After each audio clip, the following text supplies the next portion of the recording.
യേശുവും ശിഷ്യരും അതുവഴി വന്നു. യേശു സഖയെ നോക്കി വേഗമിറങ്ങി വാ, ഇന്ന് ഞാൻ നിൻ വീട്ടിൽ പാർത്തിടുമല്ലോ.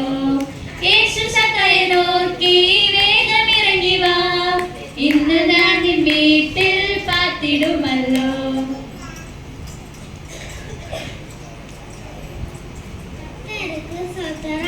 அவரன் விண்ணப்பத்தின் சத்தத்தை கேட்டான்.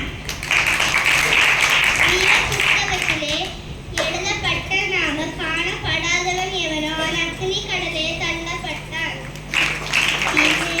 நன்மை பற்றிக் கொள்ளுங்கள். சோதனை சகிக்கிற மனுஷன் பாக்கியவான், அவன் உத்தமன் என்று விளங்கின பின்பு கர்த்தர் தம்மிடத்தில் அன்பு கூறுகிறவர்களுக்கு வாக்குத்தத்தம் பண்ணி ஜீவ கிரீடத்தை பெறுவான்.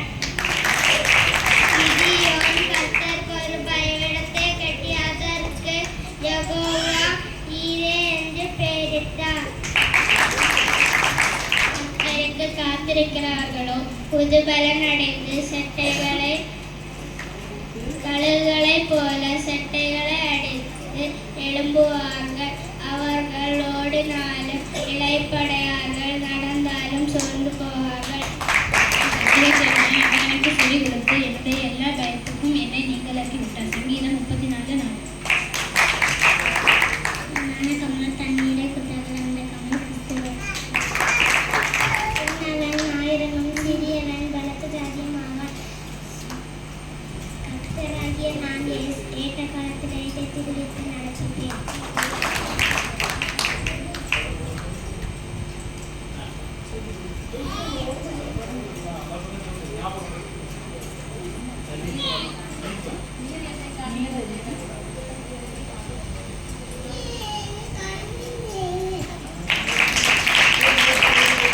பக்திகளை கவனித்து பாருங்கள். அவைகள் விதைக்கிறதும் இல்லை, அழிக்கிறதும் இல்லை, நலன்களை சேர்த்து வைக்கிறதும் இல்லை.